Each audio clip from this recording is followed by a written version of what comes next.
They renewed us. Season 2. It was touch and go. It was touch and sure. go. A lot of negotiating. We demanded embossed mugs. These are really nice. These are great. Season number 2, Have a Seat, presented by Figer Law. We are so happy to be here. And my first question to you, Dan Dickerson, is, what's the worst injury you've ever had? It's easy. Yeah? Yeah. Working with me?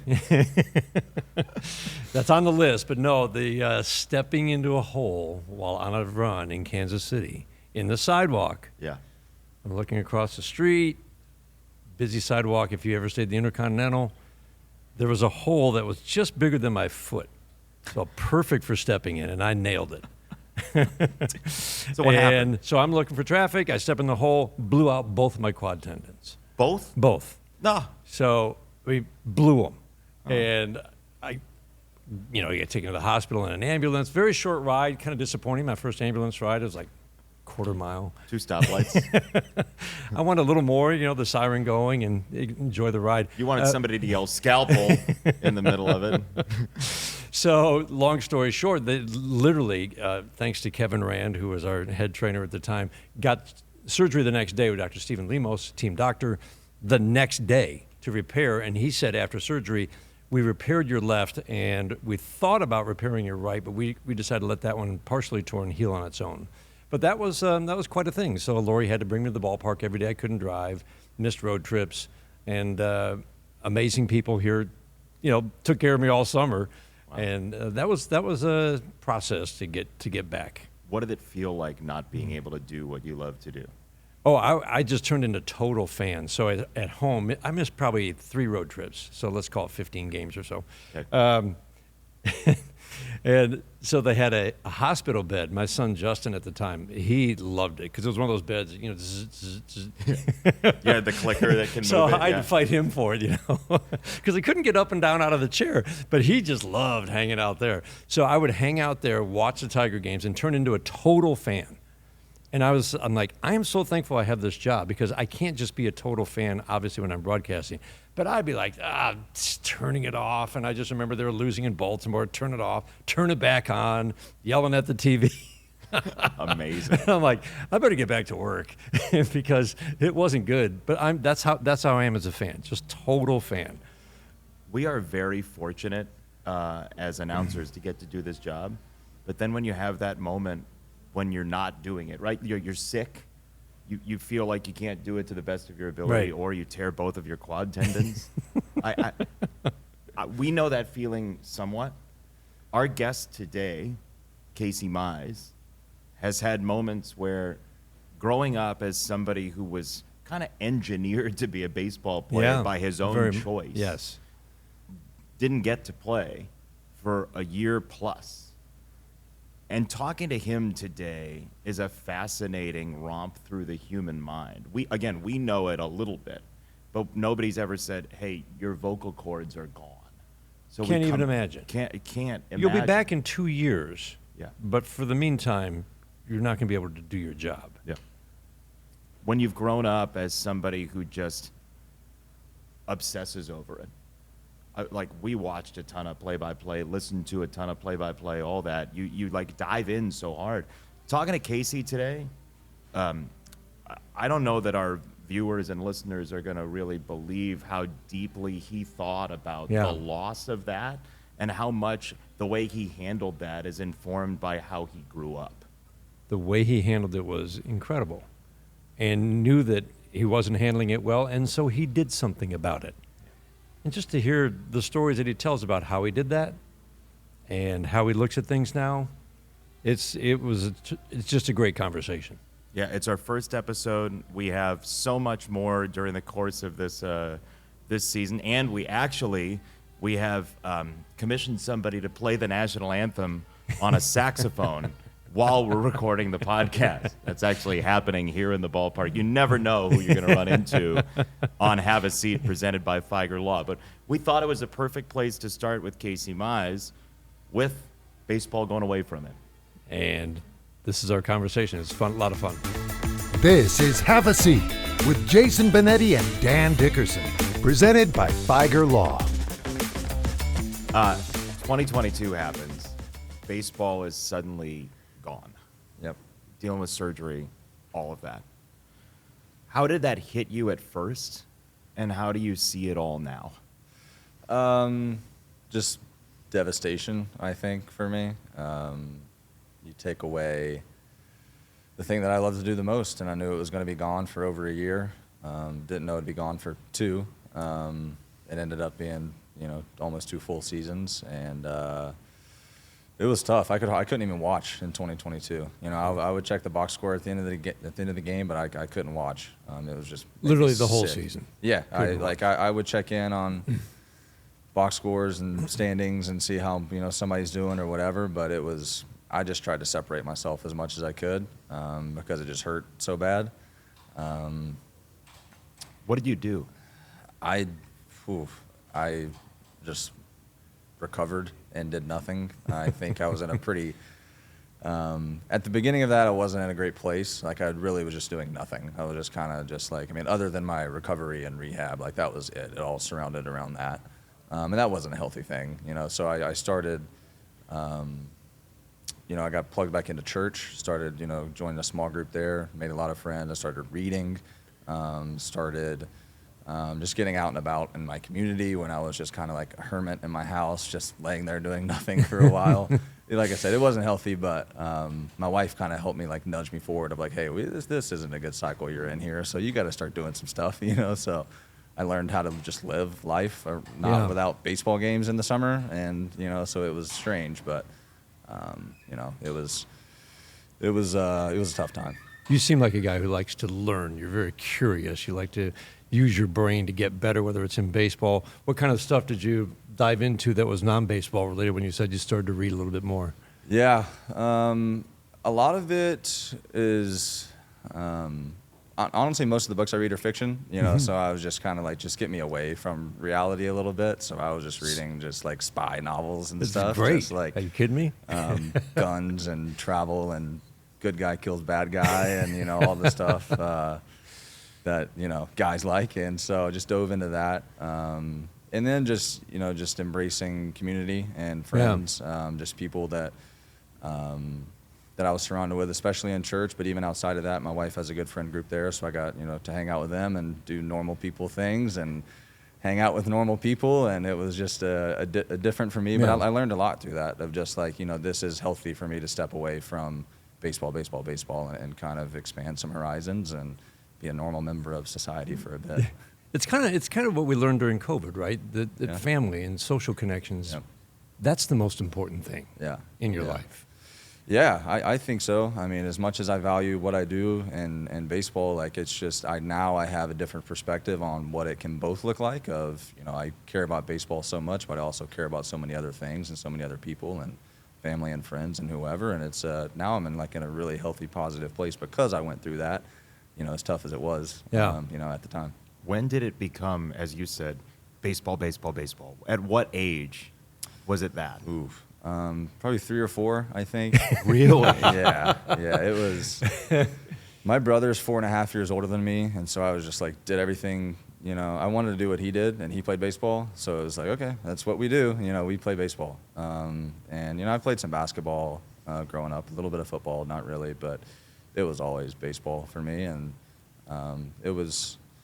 When I wasn't practicing, I was hitting into the net in the garage at home, back at home after practice or before practice or whatever. Like, it was, I just fell in love and got addicted to it. And this is where it led, I guess. There's always an older brother on this podcast. we did, what, like 12 episodes last year? At least half a dozen. Have an older brother. Yeah. I think it's so important. Like, I really kind of like people that, what made you a good athlete or whatever. Like, I think trying to keep up with someone who's 4.5 years older than you and like way bigger, faster, stronger, smarter, like, it's just impossible. But you try your hardest when you're a little kid, to hang in there with your brother and his friends. And then when you finally catch up and play your own age group, you're like, oh, I'm bigger, faster, stronger than you guys because I was, at a deficit, but I did what I could to try to keep up. And now I feel like I'm ahead of the group. Mom says that Cody's your older brother, right? Yep. He would let you win when you were younger, and then at some point you started bragging about how you're beating your older brother, and he's like, we're shutting this down. And you said that's when it really got competitive. Yeah. It just happened. I remember it happened like abruptly, out of nowhere. I just stopped winning, and I did not like it at all. It was pretty frustrating. I would get very emotional. I'm sure I would cry if I lost in the basketball game or baseball or wiffle ball or whatever. But I was really frustrated, and just always wanted to win. And I had always won until that point. So yeah, it was tough, but it was good reason. I'm glad he did that. Yeah. I like the way she put it. It's like, to keep peace in the household, Cody let Casey win when he was younger. Yeah, because they knew what would happen if I didn't. I would throw a fit and tantrum, and they would ruin I everybody's can't day. picture that with you. Can't either. Yeah, no, it was bad. I'll tell you that. It was bad. Where do you think that comes from? Like, is it born into a person? I think so. Just a competitive nature. I think some people are just a little bit more, I'm okay, go with the flow, whatever. But I think some people are more just winning is the option. That's it. And for me, it was there's one option, it's to win and everything. And I've backed off a little bit of that, in like board games or whatever outside of baseball. In baseball, it's just there's still one option. Board games. But I'm okay with losing a board game. yeah, now. I'm That's all okay right. with that for now. But back in the day, it was everything all the time, wanted to win. But yeah, I think that was just probably just part of who I was, but also just like our family. We played sports and we were competitive, and it's just that was what I was taught is you work hard, compete, win, and you'll enjoy playing these sports more. And that's what we did, is play sports, and it's just winning is a lot more fun than losing. So it was just compete hard and do your best to win, and then you'll enjoy it more. So if we go back to that moment then when baseball was gone, with the injuries and everything, how does competitiveness come out when your typical avenue to get it out is not there? That was something that I really struggled with, honestly. It's just there was no other avenue really for me to compete, and I don't think it really did come out. I think it just like festered in me, and there was never really another avenue for it to come out.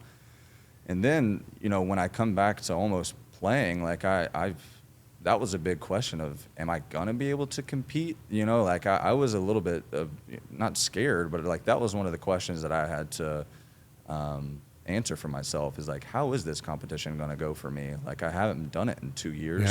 Haven't found another avenue for it to come out. I wonder how this is going to go. Like I normally this is just, I'm going to compete hard. I'm going to, stay focused. I'm not going to like let the competition negatively affect me, but I'm afraid that it might, now.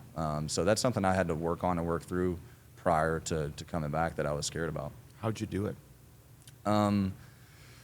A lot of it was talking with our sports psychologist here. We have a group of people, that work with us, and, one that I'm close with, that was something that we talked about for months and months and months in the off season leading up to 2024 of, hey, and so we just worked through some exercises and some things of like, hey, this is, and he was pretty like, hey man, you're a competitor, it's going to come back to you, like you don't need to stress about this, but the fact that you are, I think, is a good thing that you're like considering this. But yeah, we talked through it, worked through it for a while, and I had to shake off some rust and then during that first spring training in 24, but we just implemented some strategies and things to try to help with that, and I enjoyed the competition when I first got back. I loved it. It was right there, wasn't it? Yeah, it was right there. It ended up not being overwhelming or anything, but it was, it's just what I had missed for 2 years, and I was happy to be back doing it. Mental side of the game is so big. Yeah. So important for you to have that one guy to go to. Yeah. What are the biggest things that have helped you on the mental side, like exercises that you might get that have helped you in game or in just over the course of a season? Yeah, there's not like a certain routine that I have, like when I'm, pre-pitch or in between Right. pitch or anything like that. But I think there are just some, I journal pre-game, do a little bit post-game as well, and then, I'll kind of check in with him, weekly or bi-weekly, just to say, hey, this thought came up in between pitches, or when I lifted my leg, this thought, when I was about to deliver a pitch, a thought hit me, or whatever. And we just kind of just work through those, right? Where it's just like, I think it's so much more micro than pre-pitch, like I take a Right. deep breath and I find my focal point on the scoreboard or whatever. Like some people do that and it works for them. Me, don't really necessarily need that. I don't want to say deeper, but it's a little bit more fine of like, I had this thought at this moment. Is that good? Why is my that brain bad? doing this? Yeah. That Should moment? I embrace that or should I try to work to move past that? And so that's where I really get the benefit of talking with a sports psychologist there. Yeah. I don't think I've ever actually thought about that you could be physical great condition, you could be delivering a ball at a high rate of speed, and your brain could be like, yeah, do I want a milkshake tonight? Random stuff. Like comes you up. just don't. Have you ever thought about this? But it can be pretty random. It can be, yeah. No, it can be. I don't think it's milkshakes, No, sure, but yeah. But it's like, I can't even think of examples, but it's just like stuff comes up where it's just like, I don't know. It's just Could be baseball related or not. yeah. It like I can't think of a specific example, but most of it is baseball related. Yeah. But it's not like I feel like I don't know if I should be thinking that. Wow, it's like it's like you're thinking about maybe it's a last pitch or next pitch or we have like intended targets of where I want to throw a pitch, and then sometimes at leg lift it changes in my mind where it's just like, and I'm like, well, does that need to be consistent, or did I make was that a correct thought of I need to change this pitch location yeah. or whatever? So, so I think it's just those questions that I'm asking and haven't answered, which is interesting to me. So, Brain remains a huge mystery. it does. You mentioned intended targets, Yeah. and this is a pretty advanced pitching group, I feel like. What are the one or two things that you think the average fan would be surprised at how deep pitching is nowadays? Yeah, I think analytics are huge in our game. Game planning is so important. Like I know intended zones, intended targets on a lot of opposing hitters, and we can go really deep into that. And the catchers, same thing. They wear the wristbands of intended zone, intended pitch, count dependent, things like that. For specific opponents. Exactly. And so I think I'm actually like kind of stepping away from that a little bit. I think in a way like fans are getting closer to that, and I think it's kind of cyclical a little bit with some players that it's like we have all this information, but what makes us good competitors is just like, not saying just oh, I'm thinking heater here, going fastball. Like we're still making educated decisions, but I think a lot of it's just coming back to the actual competition of I feel good about this pitch today, and I in my past experience with this hitter, I'm going to use this. But so I try to stay away from deeper into this stuff. Like give me the stuff that I need, that I care about, and then I'm going to go execute my game. So. Do you look at the scoreboard? I know Tarek told us last year he'll actually look at the scoreboard early to see particular movement on a pitch to help him make a correction and or, oh, no, that's where I want it to be. Yeah. In Yeah, game. I think so. Yeah, I look up there a lot, especially early, just to make sure, okay, the splitter's moving this way, the four-seamer's, carrying a little bit, velocity tick down today. Okay, need to know that. Versus, okay, the slider's got a little bit more vertical break to it today. It's not got that depthy look to it. So I need to maybe manipulate my eyesight of I need to start this pitch a little bit lower because it's not going to end up lower because it's not moving that way today or whatever. So, yeah, I look up there just to get some instant feedback, but I try not to just be like looking up there after every pitch, right? You guys see guys that do that, and, some people need that. I'm not knocking that, but I think, for me, check, okay, we're good. Now let's just, keep the focal point here instead of on that. You were right next to us the other day, and we were talking to him. He talked a lot about being athletic on the mound. Yeah. And then he said to you, Casey, how often do we think about mechanics on the mound? Yeah. You said, never. Never. Yeah, never. Maybe in between innings, like when you're warming up, if I say, hey, I feel like I'm moving like this, and Tarek gives me some feedback, or Fett gives me some feedback of, hey, like it feels like you're a little slow or whatever, like see if you can pick up the pace a little bit. And so we'll think about that maybe in between innings. But when I'm out there, like it's just that's pretty much gone. If I think if you're thinking about, lead leg block or trying to coil your front hip or whatever while you're trying to get Bobby Witt Jr. out, like it's probably not the best place to be. You know, so yeah, very, very rarely, if you know, almost never does that come up, you know, while I'm in game. This staff is so interesting. Chris Fetter's always believed in the kinetic chain, but he said, I can't do all the things I need to do when it comes to the data and applying it to you guys, and that's why Robin Lund came on, the college professor. Yeah. I remember talking to you during your rehab, and you were talking about ground forces because you were learning from Robin Lund about how you can transfer that energy up to your arm, take pressure off your arm. But you said you made a conscious effort to you looked at a Garrett Cole and said, Yeah. that's a frame. Yeah. And I've got to get bigger, stronger while I'm rehabbing, and you did. Yeah. Yeah, I think it's just like you look around the league and guys are pretty beefy, you know, like they got some big legs on them and they're strong and they're sturdy. And it's just like this looks like a sound, strong player that can generate force at a high level, and they're not just doing it all arm.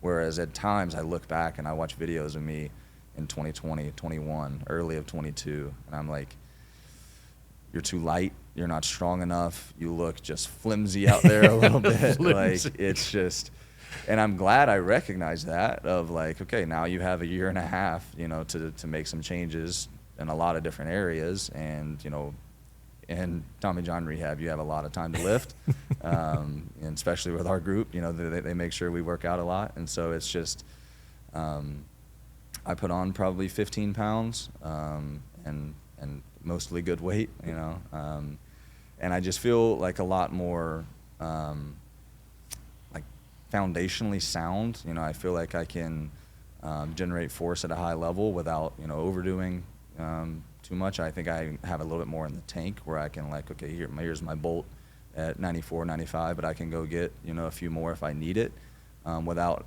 you know, when I look back on myself in the past, it's like it took a lot, you know, out of my effort, max effort, you know, to go get 95, 96 at times, where now I really don't feel that way. And I think that, you know, has led to better arm health and, you know, just feeling better overall. But yeah, it was one of my, you know, big markers of I need to go get, you know, stronger and just more sound, because the season is so long.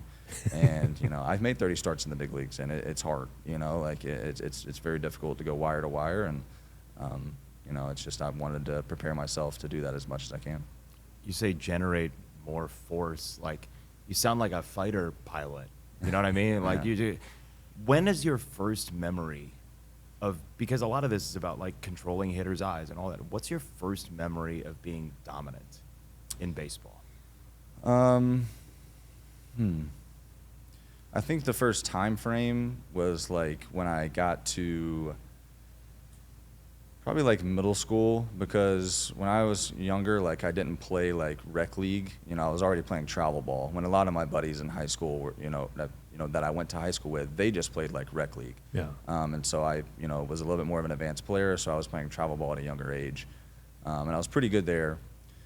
But then, you know, when you start playing at a junior varsity level or a middle school level, like I came back to my town, you know, to play for my school, and I just felt like I was, you know, a superior player at the time, you know, just because I had faced, you know, higher competition at that time.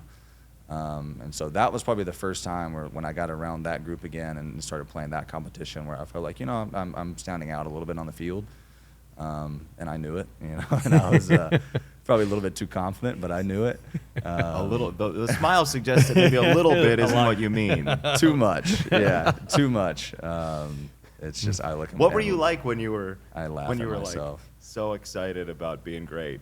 I was, you know, I think I was respectful and enjoyable to be around, but I think everybody around me knew that I knew That you knew. that I knew. And so I look on that and I laugh, and I'm like, I was young and stupid and, you know, whatever. But part of that I'm happy about, you know. It's like I was so confident and so sure of myself that I think that led to a lot of success of, you know, being a quality player. And if you look out and, you know, and watch a game, like those players that still feel that way stand out. You know, it really is true. You know, is you can say what you want about the person or whatever, but like if they're confident out there, they stand out. Body language tells a story, It right? does, yeah. Absolutely. Yeah, it does. And it's just because this game will beat you down, and the better you can, you know, the more often you can feel good about yourself and just kind of just be like a little bit naive at times of, you know, how much it's beating you down. It's like, I'll get out of it. You know, I'm me, you know, whatever. Like it leads to, you know, getting out of that slump or pitching better.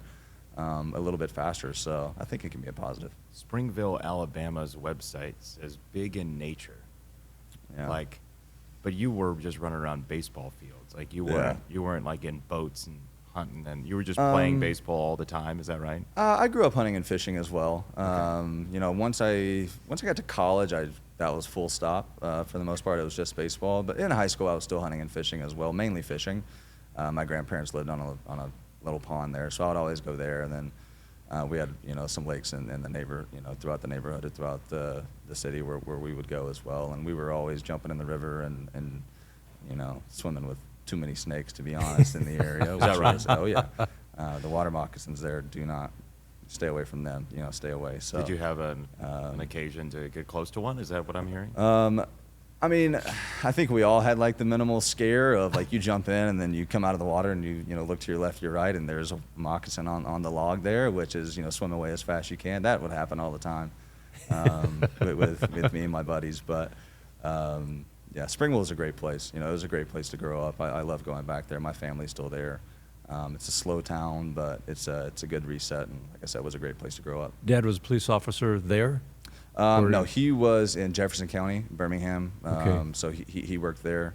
But yeah, we lived in Springville. But yeah, he was a police officer in Jefferson County. And it sounded like he always made time for you. And he said you were always the one who was getting him to go out and throw or whatever. But and he was really your coach. He was, yeah. Growing up. Yeah. Dad would work, and he'd come straight to practice, and then I'd ride back home with Mom, and Dad would go back to do a side job, back to work. Oh, wow. And you know, he would do that. I mean, I just remember that's just what my dad did, you know, like all the time. A side job on top of being a police officer. Yeah. Wow. Yeah, and my baseball coach too, you know, so which was the most important thing to me. But you know, he would always do that, and I know it wore on him. But you know, when it came time to practice baseball, you couldn't tell that he was tired or whatever. He was just you know, all in, you know, trying to make myself and my teammates, you know, better, and you know, he did. So he was a great coach, and you know, he's the best. So why did he love baseball so much? Ooh, I need to ask him that. He must I don't have really played. know. Yeah, he played. Yeah. You know, he played But he throughout high just school. loved it. He loved it. I think he probably just loved it because you know, his boys loved it. But I don't know why he led us to play baseball. You know, I think that's a good question. Outside of, you know, he played, you know, and that's probably the Because sport. football is he the was most national familiar sport with. in Alabama, right? Oh, it is. It's quite important in Alabama. But yeah, we were led to baseball. But I don't know. I would have loved to have been a, you know, quarterback at Auburn University if I could. That would have been pretty cool. He was the one that suggested the splitter? He was, yeah. So the story goes with that, you know, he didn't let me throw like a slider or a curveball until I was like 14 or 15. And so I just grew up throwing fastball, changeup. And then when I learned the slider, I fell in love with it. So I was just throwing a lot of sliders and a lot of fastballs. That's a and, fun pitch to develop, oh my right? gosh, it's so fun and it works, you know. That's why we're still doing it out here. And so I completely forgot how to throw a changeup, and I'm like, oh my gosh, I don't know, where did this thing go? And so we're just practicing different grips and playing catch out in the driveway. You know, that's what he'd sit on the bucket, and we would, you know, play catch. And, you know, he came over to me and showed me like a splitter grip that, you know, he had probably seen on, you know, somebody he liked to watch growing up, or maybe the early days of YouTube or whatever at that point. So he taught that to me, and it felt good. And so I kept throwing that until I got into college, and then I continued to throw it, but my coach, Butch Thompson, he altered the grip a little bit, and that's the one I'm still throwing today. So, yeah. It feels like after the Tigers drafted you, that is it accurate to say kind of came and went in terms of effectiveness for you in the minor leagues? 100%. Yeah. And it seems like that's so odd because that was your pitch. Yeah, it was odd, and it was frustrating, and it was a lot of days trying to figure it out. Probably too much of going a little bit too deep, I think. Where now I've kind of taken a more simpler approach, and seems like I've found that pitch again. So I think a lot of that was a product that, you know, the coming and going of the splitter. I think a lot of it was a product of some injuries I had sustained, especially with my back, which affected the way I was moving on the mound, which affected my arm slot and just how I could leverage the baseball or whatever. It wasn't like I was changing the grip or trying to do anything different with it. It was just my body wasn't letting me move the same way, and I'm not sure I realized it in the moment, and then I'm trying to find it in probably the wrong ways, and it just kind of just came and went and was an inconsistent pitch for me, which was so frustrating. But I believed in myself in other ways. You know, I started throwing like the little cutter more, started implementing a curveball, and doing some other things just to try to, you know, hang in there. But it wasn't that dominant self that I knew that I was like, man, if I don't want to think I'm a one-trick pony with this pitch, but, you know, if you look at a lot of the really quality players, they have one that they can go to at any time and just click that button, and it you know, the at-bat's over, you know. So like I'm trying to get that pitch again. So it was frustrating, but, you know, just, you know, continual, constant work, and found it again. Butch Thompson was really a big influence, wasn't he? Huge. You know, there's a list of people that I can count on probably one hand. That's like, you know, these people really changed my career and my life, and Butch is definitely high on that list of people who just like, when you say his name, I just smile just because he had such a positive impact on my life. He gets hired in October of your fall term freshman year. Yep. And he gives you a lot of credit for it. That whole class could have just said, our coach is gone, the guy who recruited us is gone, we're leaving. Yep. And he gives you a lot of credit for saying, oh, we came here for Auburn, not for a coach. Yeah, I remember that. I stood up that day. You know, when our coach was let go, and we had a big team meeting, and I was a freshman, you know, 2 months into school, and I stood up in front of everybody, and because I truly did. I committed to Auburn. Like, I really did not care who the coach was. Like, they were number one on my list. They were my first offer, and I said, yep. Called the other schools and said, hey, I'm going to Auburn, you know, see you guys, whatever. And so, like, I truly did. I was like, I really don't care who is the coach. And it turned out to be the biggest blessing in Butch Thompson. But, you know, I came to Auburn, and I want to play for Auburn. I don't care who's leading this thing. And I said that, and, you know, it kept the group together for the most part. And, you know, we had a lot of turnover over the next couple of years. But luckily I was able to, you know, hang in there and stay because it was my dream. So I had your regional in Tallahassee for ESPN. And I remember going up to Butch at the batting cage, and he turns to me, he says, do you think they'd go 7 innings at some point in the future? I said, why? He goes, we have no pitching. We have no pitching. Yeah. Like, you were a little bit hurt. You were giving it everything. Keegan was like giving it everything. Yep. What is it like to be in the middle of college baseball and to know that you just have to throw, like, who cares how many pitches? Yeah. I feel like that makes a lot of sense for you as a player. Yeah. That you must have enjoyed that. Oh, I loved it. It's, hey, here's the ball. Here's the game. It's yours. You know, it's So like, if it was 120, 130, you didn't care? well, it was 120 a couple times. Yeah. Yeah. But you're like, go, let's go. Oh, I loved it. I loved it. You know, and, you know, Butch protected us. He wasn't the guy that's, you know, you know, whatever, right? It was just, but sometimes the game called for it, and I'm all for it. If the game calls for it, the players will step up and get it done. You know, if they're, you know, if they have enough energy, if they're throwing the ball well enough or whatever, hey, sometimes you are the best option in the 8th inning. You know, sometimes you are I'm still the best player for this moment out of anybody in the bullpen or on this team. Like, sometimes, you know, that is just the truth, right? Sorry, but that's it. That's the truth. Yeah, sometimes. And other times it's, hey, it's the 4th inning, and I'm the last option right now, you know? And that honestly happens more often, you know? So, but, you know, Butch would recognize that, hey, he's still our best option or whatever. And in that regional, you know, Keegan was the best option in the 8th inning, and so we went out there for the 8th, and we had a big enough lead where we finally went to the bullpen in the 9th for him. And so then going into the second game, I was the best option in the 9th inning of that game and ended up throwing a complete game, and we won the game. And so I think it's just, you know, AJ preaches it, you know, win today's game and make decisions based on who's the best option for this moment. And at the time, you know, Keegan was the best option, I was the best option, and it led to 2 wins. You know, we would unfortunately go on to lose in tragic fashion, but, you know, that's Tyler that's Holden baseball. was there, right? He Tyler was in it? Yeah. He does not talk about that around you, does he? Not much. He won the regional, but I'm not sure if he pitched against us or not. He might have pitched against another team Yeah, I don't think he or did. whatever. Yeah, I but don't think he did. yeah, he doesn't bring it up. I probably bring that one up more than him. Do you still? Yeah. It still sits there? Yeah, it does. It's because there's some good, but more so bad. But you know, they ended up going to Omaha, and so I'm sure he got the last laugh of that. So. What other moments in, like, if we were to make a wall right now, and I know your career is going to last much longer than today and before, if we were to make a wall of some of the most important moments, pictures Yeah. for you in your career or life, what would be on that wall? Ooh, wow. I think, winning the regional at Auburn my junior year would be, I think just those 2 days where we won the regional on like a Sunday night and then the draft was on Monday night. So I got to like just a wonderful 24 hours with. You're driving 8.5 hours at 5 in the morning to get home, right? Yep. And yeah, I rode my family back because we had to make sure we were going to be there on time, and hopefully the bus with all my teammates could be there on time, and they ended up making it, which was great.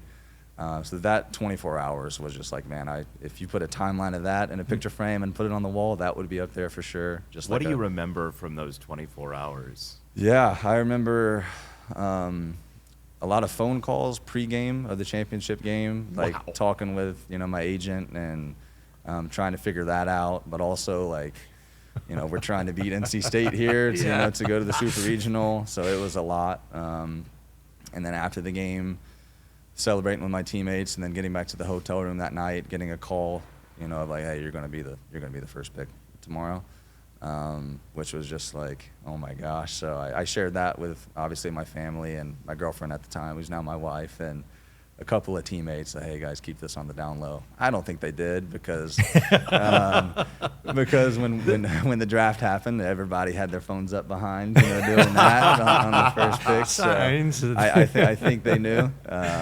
So those are, I remember ordering pizza and eating that like after, like with my teammates. Just the small stuff of conversations of like, what's this going to be like tomorrow or whatever is what I remember. And just truly a magical time. So You're surrounded by all your teammates and friends and family. I mean, that's a moment. The story was that you didn't know. Yeah. Which is unusual for a first overall pick. It's like, that's already done. Yeah. It But wasn't true.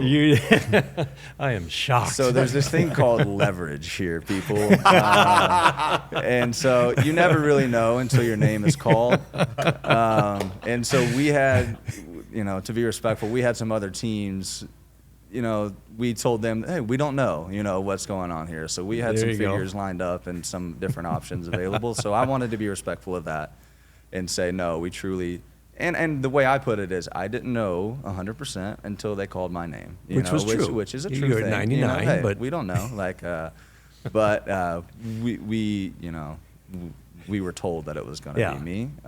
But like I said, we kept our options. Still a open pretty just cool in case. moment. So, incredible. Yeah. And I really didn't allow myself to completely buy in until I heard my name. And so that's why I said, I really didn't know, really wasn't sure. So. We've done now a season plus one episode of this show, and I don't know that there's any better quote than, there's this thing called leverage. Yeah, and that was my introduction to the business of baseball a little bit early on. So I said, okay, and I kind of like it. So yeah. What's it like to walk around, not that you think about it every day, to know that you've thrown a no-hitter in professional baseball, in college? I'm sure you mowed down 27 in a row in Springville at some point when you were kicking around kids your same age. Yeah, maybe. What's that feeling like? I remember, I can tell you the feeling of when it happened, of just, one, I belong, and I made a good first impression. first start at Erie. First start in AA. And then it quickly, which wasn't true, of this next thought of, why am I here? Like it was just, those were the two I've got thoughts. this mastered. Yeah, exactly, right? It's just like, oh, check, AA, check, like, which is so dumb. But that is really what I thought at the time. Is okay, what's next? So I have now handled this level officially. Yep. Which turned out to be not true. I mean, I pitched well that year. Yeah, you did. But we need time at these levels. I still believe that. But yeah, those were the two thoughts of good first impression for the new level of new teammates, new coaches, but also I shouldn't be seeing them again. I should get called up to AAA tomorrow. So yeah, my thoughts at the time. I love that. Who of the guys in this clubhouse that you've known for a while have stayed the most the same since you've known them? Vesty, I think. Vesty's kind of always been the funny wild card, but he's like the DJ in the clubhouse and on the bus and the funny guy. But ultra competitor on the field, and really cares a lot about like his preparation in the competition. Scoob is the same guy, but like there's like he hasn't changed what kind of person he is, but like so much has changed like in just the player, right? I mean, we could see that this guy was, super talented and had some awesome stuff, but now he's just, the best in the world. So like that's changed, right? You know, but as a person, like, that stayed pretty similar. I'm trying to. You threw to Jake Rogers in your no-hitter, right? Yep, I did. He quickly got called up after that. And I was like, well, why didn't I join him? That was the third thought. Yeah, he's been the same. I would say I don't think he's changed very much. He's just been like wise in a way, like so pro. I think that's just kind of a catcher trait in a way. Yeah. You guys talk with him all the time, so it's just like, this is it. This is the job, and I do it. So yeah, I don't think he's changed a lot. I think he's kind of Raj. same old Raj, which is what everybody loves. So How have you changed? I think I have a lot more appreciation for just being able to play instead of so much expectation of, oh, I know I can do this or I'm gonna do this, like whatever it may be. Now it's like I'm just so appreciative to even be starting tomorrow or 2 days ago or whatever it is, like just appreciative of the opportunity. Whereas I always felt like opportunity was something that I never like even considered. It's like, oh, I deserve this opportunity. Like I'm the opportunity is not what I'm worried about. I'm worried about being great. Now it's like I'm just so grateful for the small stuff of being on an active roster and being able to compete. And even when it doesn't go well, I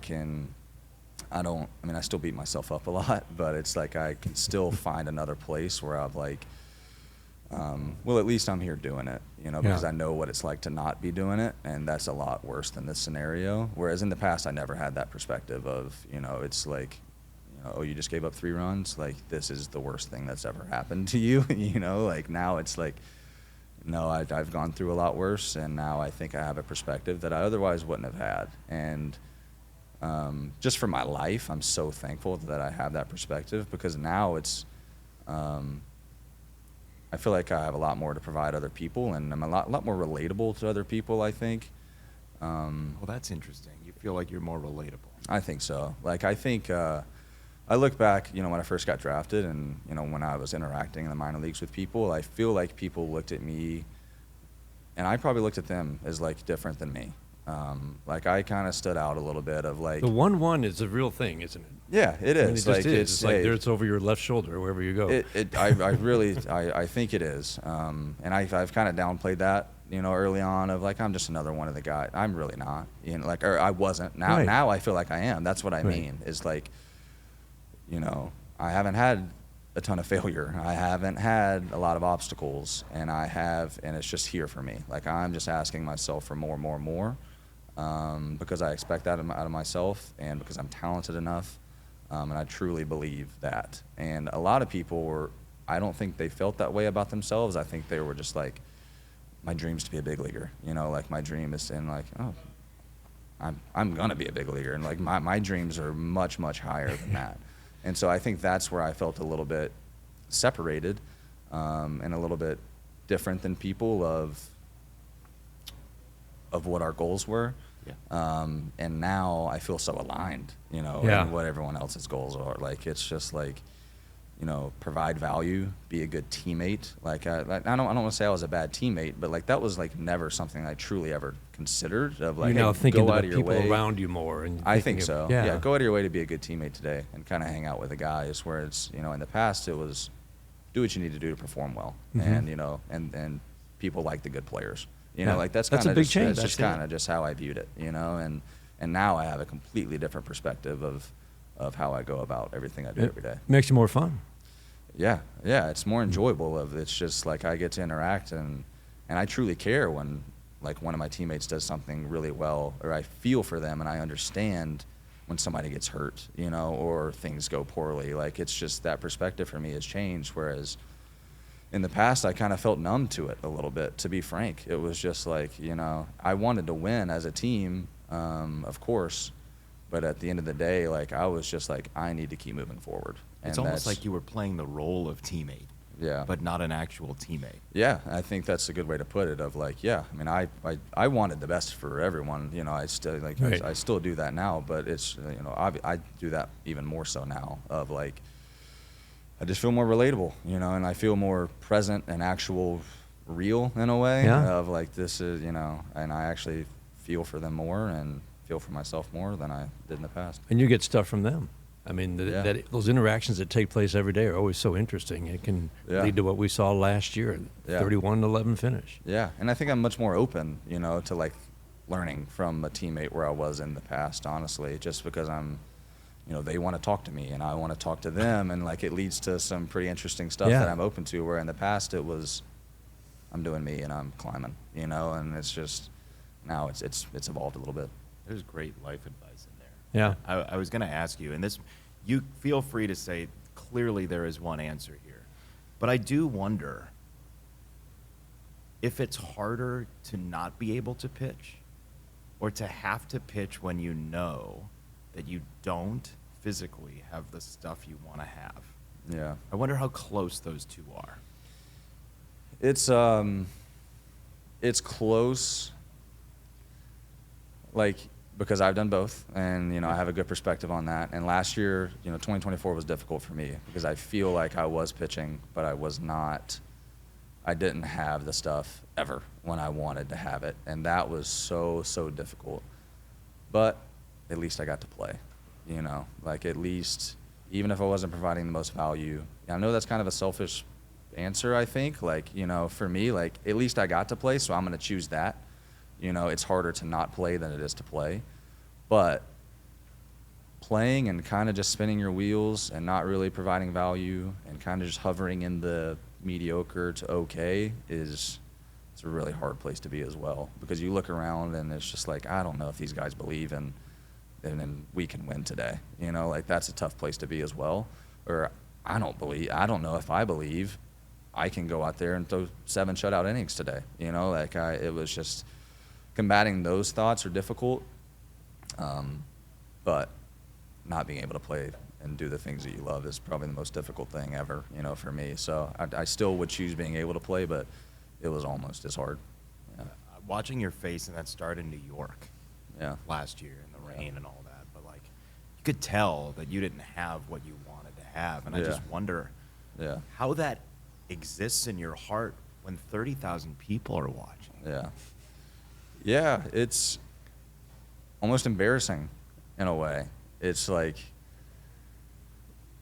in a way, like, I'm doing what I love, but it's not going well. So many people are counting on me. I'm counting on myself, and I'm just embarrassed that I know in me, like, there's something in me that is way better than what I'm doing right now, and I just cannot find it. It's just like, I thought you were, like,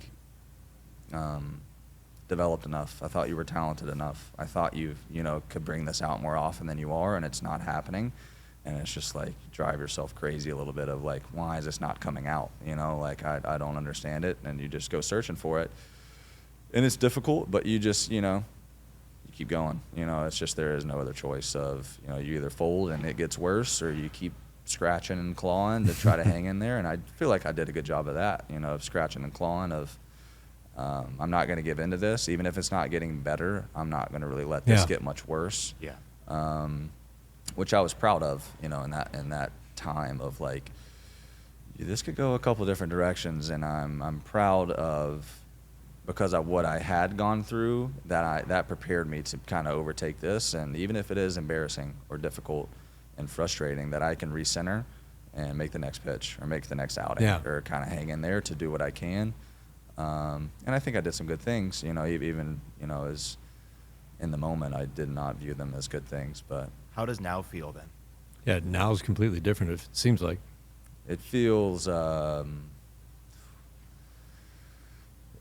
like a relief, and it feels in control, and it feels super enjoyable, and it feels proud, and just free. and it feels aggressive, like it's just like all the good things that All I the good love about things. playing the game. When you get to feel those more often, it's just really enjoyable, right? But it also, in a way, after a tough outing, it also feels like I left a lot on the table. Like I know I'm capable of more, and and I'm capable of it right now. And so when it doesn't happen, it almost feels more frustrating in a way of like, why did that happen? So, but I'll take this version, all day. So You always want to tweak something to get better. You're always working on something. Chris Federer has talked about he wants, and I don't know if you fall in this category or not, but some guys just have to learn that what you have is good enough. Be Yeah. good with being good enough. Yeah. Or being good. Yep. Yeah, I think it's a constant battle that a lot of guys go through of like,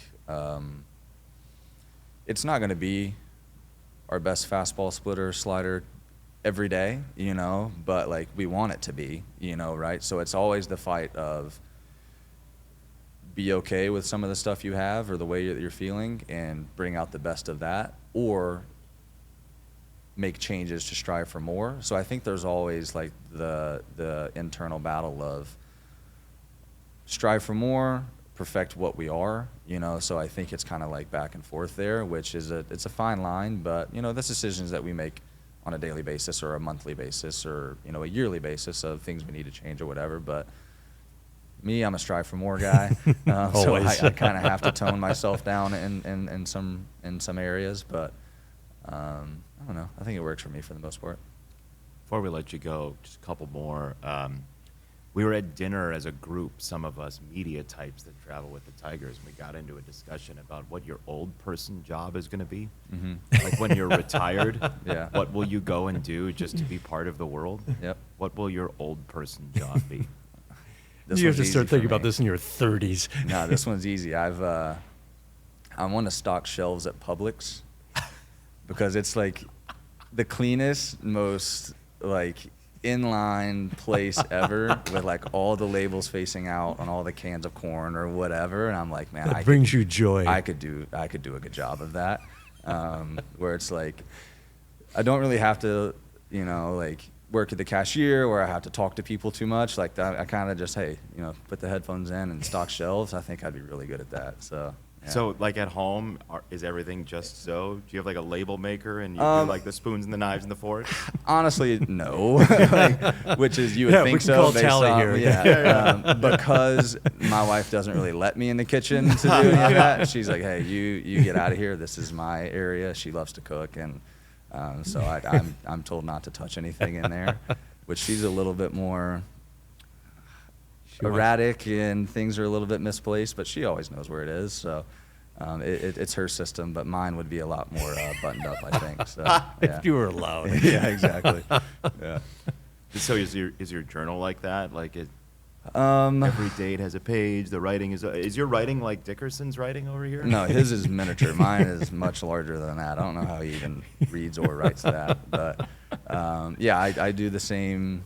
I head the page the same, and then the writing style is pretty similar. But sometimes a thought will come up, and I'll just scribble it in there real quick or whatever, where it can be a little erratic at times. But I love this. The yeah. thought just comes up for Casey Mize here. Yeah. I feel like I don't know that everybody would see you as like the guy who has random thoughts periodically. Yeah. But that's fun. I definitely don't voice those thoughts ever, because most people view me as the simple, boring, buttoned-up guy. But there's some crazy stuff that comes in here that I'm like, oh, that's kind of funny, or that's interesting, or that I'll jot down. But I'm pretty boring for the most part. This has been awesome. Fantastic. What a great way to start our season. Thank you for spending the time. Yeah, thank Doing you. great. I appreciate Thanks, it. Casey. Thank you. Tiger for life. Detroit Tiger, Auburn Tiger, Springville Tiger. Yep. You're perfect for this podcast. Yeah, thanks. Thanks, Appreciate Casey. it. Yeah, Thanks. thanks.